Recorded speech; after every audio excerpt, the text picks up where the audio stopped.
Tanto el riesgo como la incertidumbre comparten una falta de conocimiento sobre el futuro. Sin embargo, ambos conceptos son diferentes. El riesgo, en el caso del riesgo, si bien es verdad que no sabemos lo que va a pasar en el futuro, sí suponemos que tenemos suficiente información, suficiente data, como para imaginarnos una distribución de probabilidades bien respaldada que nos permita adelantar cuáles son las probabilidades de que un evento ocurra o no ocurra. O sea que hasta cierto punto el riesgo es medible utilizando estadísticas. Y es lo que un político norteamericano denominó como known unknowns, es decir, es una variable, es una incógnita, pero que hasta cierto punto es conocida. Por otra parte, la incertidumbre. En el caso de la incertidumbre, no tenemos data que nos permita respaldar una distribución probabilística. Por tanto, no sabemos cómo modelar lo que pueda pasar en el futuro. Es lo que el mismo político norteamericano llamó como unknown unknowns. ¿Qué pasa cuando utilizamos modelos financieros? Bueno, los modelos financieros son en sí una fuente de incertidumbre, ya que estos modelos son imperfectos, están basados sobre una serie de supuestos que no se ajustan nunca totalmente a la realidad. Y aun si los modelos fuesen perfectos, estos modelos para hacerlos funcionar necesitan el cálculo de una serie de parámetros y también en el cálculo de estos parámetros hay mucha incertidumbre, no estamos muy seguros sobre el verdadero valor de los mismos. Veamos el caso, por ejemplo, del caso típico de un descuento de flujo de caja y concentrémonos en el caso superior, es decir, el caso de inversionistas diversificados. En este caso, el Capital Asset Pricing Model es aplicable, ¿verdad? Podemos aplicar el Capital Asset Pricing Model porque los inversionistas están bien diversificados y el único riesgo hay que tener en cuenta es el riesgo sistemático, el riesgo que no se puede diversificar. Entonces, de acuerdo con el Capital Asset Pricing Model, nosotros determinamos una tasa de descuento utilizando el modelo a través de beta, que es el parámetro básico aquí, ¿no? Y ese parámetro beta de alguna manera ya nos está cuantificando todo el riesgo. De manera que cuando no hay incertidumbre, cuando lo único que tenemos es riesgo, no hay ningún problema. Simplemente nosotros proyectamos una serie de flujos de caja, nosotros sabemos que esos flujos de caja realmente representan un valor esperado, que hay una cierta distribución probabilística alrededor de ese valor esperado, pero nosotros no nos preocupamos sobre la volatilidad de esos flujos, ya que todo el riesgo relevante, que en este caso es el riesgo sistemático, está de alguna manera cuantificado en la tasa de descuento. A mayor riesgo sistemático, mayor tasa de descuento y menor valor presente. En estos casos solamente habrá un valor presente. Cualquier proyecto de inversión tendrá un solo valor presente, que es simplemente el valor descontado de ese flujo de caja esperado. Y el riesgo es tenido en cuenta simplemente en la tasa de descuento. Sin embargo, en la vida real sabemos que hay incertidumbre además de riesgo. Cuando tenemos incertidumbre, no sabemos muy bien cuál es la tasa de descuento, ni siquiera estamos muy seguros si el Capital Asset Pricing Model es aplicable. Las distribuciones de probabilidades que estamos aplicando a los flujos de caja, bueno, muchas veces no incluyen todos los eventos que puedan ocurrir. En el caso de los países emergentes tenemos el caso, por ejemplo, de riesgos de apropiación o de controles de cambio. Por tanto, hay una serie de riesgos, en realidad incertidumbres adicionales, que no están siendo cuantificadas en la tasa de descuento. Estas incertidumbres adicionales lo que hacen es que dependiendo de lo que ocurra, pueden resultar en diferentes valores para el proyecto, diferentes valores presentes.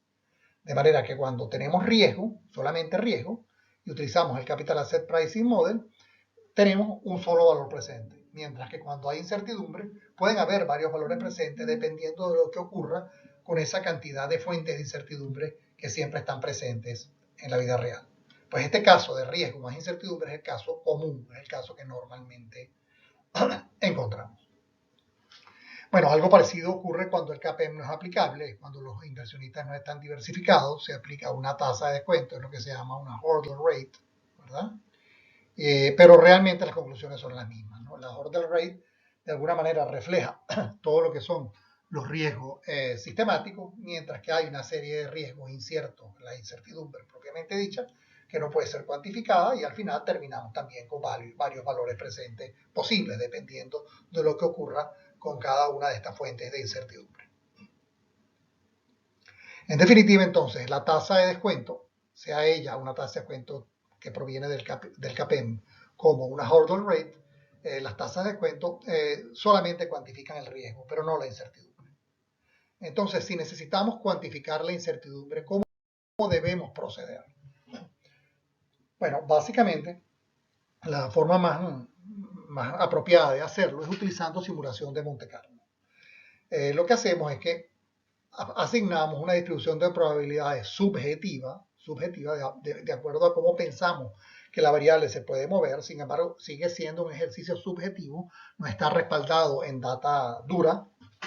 Y entonces se aplica esta distribución de probabilidades a cada una de las variables de entrada sobre las cuales tengamos incertidumbre.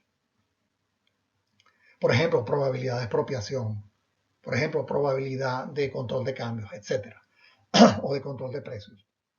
Entonces, eso simplemente es un ejercicio subjetivo, pero de alguna manera le asignamos una distribución de probabilidades y hay maneras de identificar cuál es la distribución de probabilidades que mejor se adapta a cada caso. Bueno, simplemente el método de Monte Carlo lo que hace es que genera una serie de números aleatorios que se aplican a la distribución de probabilidades de la variable de entrada de la que estemos hablando, ¿verdad? Y entonces para cada número aleatorio se genera un valor para la variable de entrada, ¿verdad? Y ese valor para la variable de entrada da lugar a una simulación y cada simulación da lugar a un valor presente. Por supuesto, podemos asignar distribuciones de probabilidades subjetivas a varias variables de entrada y entonces para cada conjunto de valores de las variables de entrada se generará un solo valor presente. Esto lo hacemos muchas veces, 5.000 o 10.000 veces. Y al final tenemos un histograma, es decir, una especie de distribución de probabilidades para los valores presentes de nuestra oportunidad de inversión. Entonces, en definitiva, no tenemos un valor presente, sino tenemos una distribución de probabilidades para los valores presentes de la oportunidad de inversión cuando estamos en presencia de incertidumbre. Este es un ejemplo real, ¿no? Donde vimos cómo aquí estamos utilizando distribución de probabilidades acumulada, ¿no? Distribución de probabilidades acumulada. Y esta sería la distribución de probabilidades, ¿verdad? Contra los valores presentes que fueron obtenidos, ¿verdad? Y aquí se ve, pues, la distribución de probabilidades. El valor esperado fue 4.09 millones. ¿No? Y lo que se ve aquí es que mientras más bajo sea el valor, por ejemplo, si decimos que la empresa vale 1,7 millones, por ejemplo, estamos aquí, bueno, hay un 5% de probabilidades de que valga menos y hay un 95% de probabilidades de que valga más. En el otro extremo, si decimos que la empresa vale 7,2 millones, entonces hay un 5% de probabilidades de que valga más y un 95% de probabilidades de que valga menos. De manera que si logramos comprar la empresa por 1,7 millones, estaremos comprando barato. Habrá muy pocas probabilidades de que la empresa valga menos. Mientras que si compramos la empresa por 7,2 millones, estaremos comprando caro. Hay muchas probabilidades, 95%, en este caso, de que la empresa valga menos. El vendedor tiene la situación contraria, por supuesto. Si el vendedor vende por 1.7, estará vendiendo barato. Y si el vendedor vende por 7.2, estará vendiendo caro y las probabilidades se reversan. Es decir, cuando el vendedor está vendiendo caro, hay pocas probabilidades de que esté perdiendo dinero, de que termine perdiendo dinero. Y cuando vende barato, hay muchas probabilidades de que termine perdiendo dinero. Y en definitiva, esta es la situación en toda compra-venta de empresas. Y el precio final simplemente es producto de una negociación entre las partes. Supongamos que este ejemplo que vimos antes corresponde a un país emergente, a una inversión en un país emergente. Si tuviéramos exactamente el mismo proyecto, con el mismo valor presente esperado, el mismo valor presente promedio, pero con mucho menor incertidumbre en un país desarrollado, ¿cómo sería la distribución de probabilidades? Bueno, la distribución de probabilidades acumuladas sería como esta que hemos mostrado aquí, ¿no? Es una distribución mucho más centrada alrededor del valor esperado. Mucho más centrada alrededor del valor esperado. ¿Eso qué significa en la práctica? Eso lo que significa es que si, por ejemplo, el valor presente neto de ambos proyectos es el mismo, el valor presente neto de ambos proyectos es el mismo, pero la incertidumbre alrededor de ese valor presente esperado, valor presente neto esperado, es mucho menor en el caso del país desarrollado, entonces obviamente el proyecto en el país desarrollado será preferible al proyecto en el país emergente. De manera que ahora la regla de valor presente neto ya no es tan unidireccional, no es simplemente que escogemos el proyecto con el valor presente neto más conveniente, sino que también hay que tener en cuenta la incertidumbre. Incluso podría ser que el proyecto en el país emergente tenga un valor presente neto promedio esperado un poco mayor, pero la incertidumbre es tan grande que escogeríamos el proyecto en el país desarrollado, aunque su valor presente neto fuese menor, su valor presente neto esperado. Es decir, que en este caso incluso la regla de valor presente neto no funcionaría de una manera estricta, porque terminaríamos escogiendo el proyecto que tiene un valor presente neto esperado menor. En definitiva, para concluir, no existe un único valor para una firma o un proyecto, aún más en economías volátiles como los países emergentes. Se debe hacer un análisis objetivo conducente a un rango de valores razonables, como el que hicimos en el ejemplo con la simulación de Monte Carlo. A mayor valor a ser pagado por una empresa, mayor será la probabilidad de que el valor real sea menor y que el comprador haga un mal negocio y el vendedor un buen negocio. Es decir, es el caso este que explicamos del precio por el que se compra o vende una empresa y que al final, el precio final pues es simplemente producto de la negociación entre las partes. Y por último, es posible que una inversión con un valor presente neto esperado menor sea preferible si su volatilidad o incertidumbre es considerablemente menor que la de otra inversión con un mayor valor presente neto esperado.